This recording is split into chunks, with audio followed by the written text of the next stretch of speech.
I've just spent the last 60 seconds saying Midtjylland to myself. Midtjylland, Midtjylland, Midtjylland.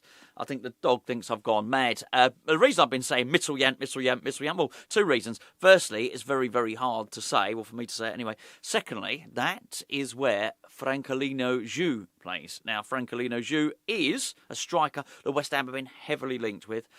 We were linked with him back in the summer. In fact, possibly even before that, but we've been linked with this player a lot. And Midtjylland, in case you didn't know, are for our Danish club.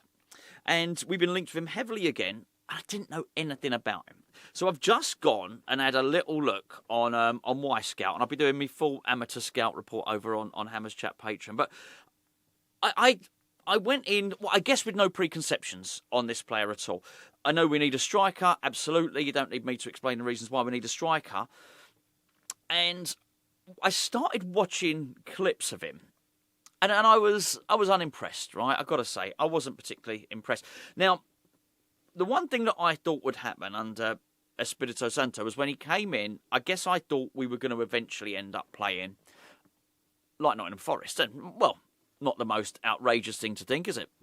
And because I guess Nicholas Füllkrug is a target man and Chris Wood did so well under Nuno at Forest, I just thought that was easy. Maybe a lazy comparison, but I just thought, well, that's going to be what happens. But, well, firstly, Espirito Santo, I'm not entirely sure he wants to use Füllkrug anyway. But even if he did, Füllkrug wants to leave. So it's pointless even discussing it any further. Füllkrug wants to leave. And so we hear Espirito Santo wants a player who can run the channels. Now, the thinking behind that is that it was different at Forest. At Forest, he had sort of outright pace behind him and either side of Chris Wood. There was just a lot more pace in that Forest team than there is in the West Ham team. Now, because we've not got blistering pace all over, he maybe wants his centre-forward to have it, wants his centre-forward to be able to run the channels. And actually something that Gio said to me about Jared Bowen relatively recently. Gio said to me he thought that Bowen was missing Antonio. Not like now Antonio, but prime Antonio. And of course, he was able to run the channels, but, you know, he would engage. He gave a bit of everything, didn't he? He could sort of be the target man. And I know it always, when he tried to hold the ball up, it didn't always work, but he had the pace, the strength. You know what I mean? Antonio in full beast mode would be able to run the channels. He could sort of do a bit of everything. So I've got this preconception going in before I'm watching. They call him Franculino. Or Franculino. Before I started going and watch Franculino, I've got this preconception, either a target man or someone that can run the channels. Now, he's scored in all competitions. Franculino scored 18 goals this season. I mean, he is banging them in. And I don't know how many I've gone and watched. I must have gone and watched 14, 15 of his goals. I don't think they're all this season particularly, but I've not seen a penalty yet. So I don't know if he takes penalties for Midtjylland or not. And I'm just watching. The more I watched, I thought, well, this is just... I'm seeing that, first of all, so tapping. Another tapping. Another tapping. There's another tapping. And they're not the most impressive things to watch, tap-ins, right? I know every goal counts and so on and so forth, but he's certainly... He's a bit of a goal hanger, truth be known, right? So I'm not watching this thing and I'm thinking, he's not ticking any of these boxes. He's not doing the target man thing. He's not running the channels. Very, very rarely did you see him wider than the goalposts, really. He was sort of staying in that middle channel. And he was playing on the shoulder of defenders. So, yes, he could get in behind. But there was nothing about him that I looked and thought, oh, that's a target man. And the longer I watched, the more impressive his goals became. And so I sort of went from being, I think, unimpressed at a couple of tap-ins to having a grudging admiration. Then I found myself rewinding the footage because this the scouting software that we use is called Y-Scout. It's very, very good. You can go very, very in-depth on this stuff. Started to look back more and I started to sort of marvel at his movement. And then I was just over impressed with him. Over impressed? I don't know if there is such a thing. We can use it now if you want. Over impressed. I was highly impressed with what I was seeing. Predominantly left-footed player, but finishes so well. He can finish with his right foot. All he wants to do is score goals. It's not that he can't assist. He would just rather not. He's an assassin. He is just an outright goal scorer. And it's not that he's incapable of doing anything else. It's just there's this section on there where best actions. And all that was offering me up was goal after goal after goal. And then you sort of got to go and search for stuff like one-on-one dribbles and stuff like that. And then every time I saw him have a one-on-one dribble, it was with the intent of just, right, I'm going to get past him, I'm going to shoot, and I'm going to score. And as I say, well, I'm not grudging admiration. I just started to look and marvel at this guy.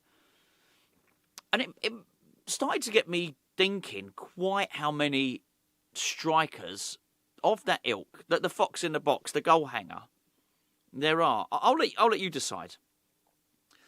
I mean, there used to be loads of them. I mean, football used to be absolutely full of them. You couldn't move from, really. But I guess back in the day when teams were playing more 4-4-2, I guess.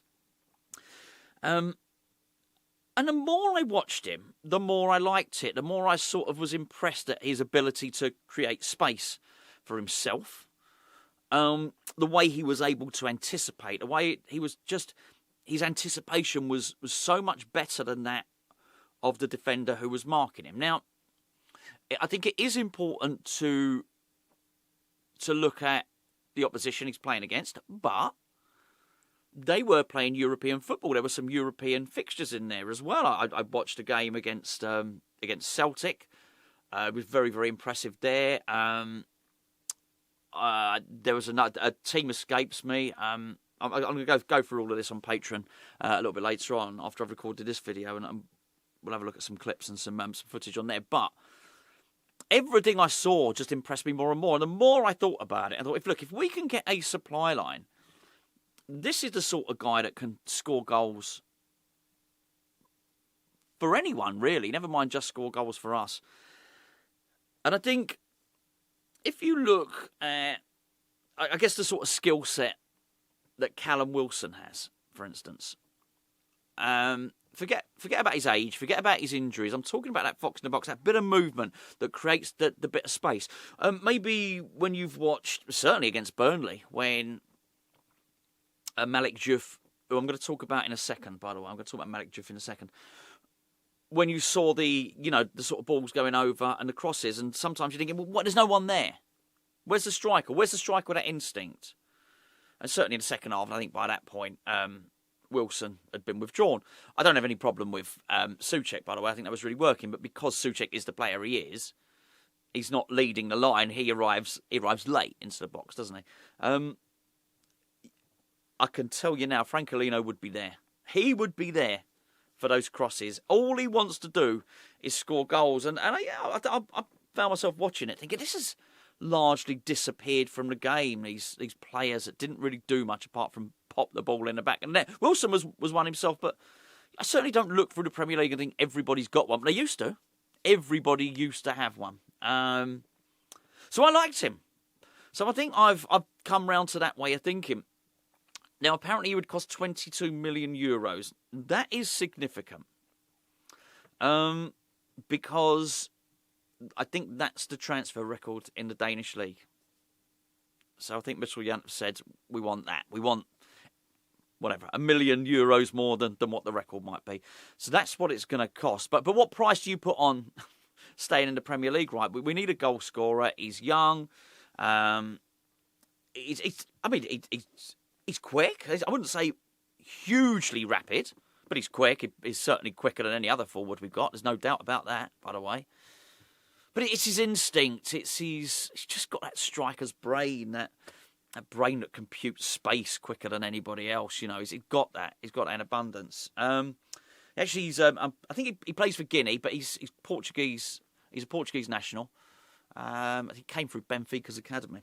So, yeah, looks like a really, really good player. Just want to talk about Malik Djú and what he said about joining a bigger club. Oh, before I do that, Surfshark. Yes, that's right. This video is sponsored by Surfshark. Surfshark, a VPN. If you've not got a VPN, why not? You should have. Don't take my word for it. Go and Google why you need a VPN. And after you've done that, watch the rest of this video first, come back and use the link below and sign up to Surfshark. It's got a really good deal for you.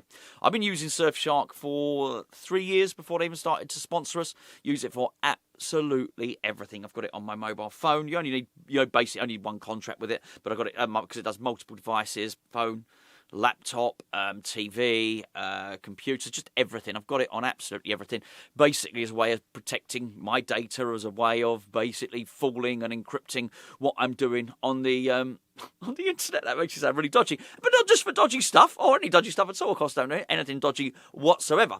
But actually, things like protecting your PIN number, protecting your passwords when you're using your banking app and stuff like that. It's very, very important. You can do all this other fancy stuff like change your geolocation, which allows you to access content from overseas that ordinarily you wouldn't be able to access in this country. So it's really good for stuff like that. We have got for the first 4 months of your contract we can give you free, and a 30-day money-back guarantee by using the discount code HammersChat, all one word. So if you just go and find Surfshark and put in the discount code HammersChat, that's fine. Or you can use the link below, which is surfshark.com/HammersChat. Malik Djú, he basically said he sees himself as a playing for a top club. One of the top, I think he said the top 5 clubs in the world. Now, he did say, I am patient. I've only been playing football for 2 years or something like that. I've only been professional for 2 years, something like that. But I see myself at one of the top 5 clubs in the world. Now, create a little bit of a stir, not much of one. And we've seen all this before. It's when there is an international break, you'll find that a lot of players will go and do interviews. And particularly they'll do interviews with their national media. And they'll maybe say things that they wouldn't say to the pitch side Sky reporter or whatever, right? So he very much let it be known that his future, lies away for West Ham, or so he would hope. I didn't mind it at all, and I'll tell you why. I think he's a million miles away from that at the moment. He's got huge potential, and I've been impressed with his. There's 2 things that have really impressed me: his delivery. So I think if he continues to improve as much as he has, I think he could be one of the best crossers of the ball in Europe. I think he's got that much potential. The other thing that has impressed me is his mentality, which shows he's probably got the strength and he's probably got the resolve. And I think a lot of those players that do that, I think a lot of those players that move abroad, which he did when he moved to the Czech Republic and moved at 18, I think that requires a lot of balls, and you either sink or swim. I mean, Guilherme's done it. I don't blame Guilherme for him not working out at West Ham. But that's not really his fault. He's not been given a chance. But I think it takes a lot of balls to go like from South America to come over to England, or or whatever. And Djú's case to go from Senegal to go to Czech Republic. I think it's at that age it's a big lifestyle change, and how you react to it and how you deal with it, I think is quite revealing. So I think he's got a lot of mental resolve there anyway. But primarily he's started having pretty much a defensive mistake a game, certainly in the last 3 or 4 games. But I've been really impressed by how he's recovered from it, and particularly in the first couple of games, because he sort of gets better as the game goes on. And that shows that, particularly when you do a howler and that's happened to at least 2 goals he conceded recently, been down to him. And yes, are other people culpable at other points in the move? Yes, but you could look at him and certainly look at him and think, oh, that's terrible defending. So how are you going to respond to that? Are you going to sort of retreat back into your shell? He doesn't. I think he dusts himself off and he carries on getting better throughout the game.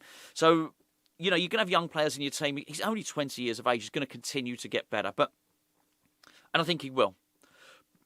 But Real Madrid don't buy. I'm not saying they don't buy players for potential. They do, but Real Madrid would have been the ones that got him from Slavia Prague.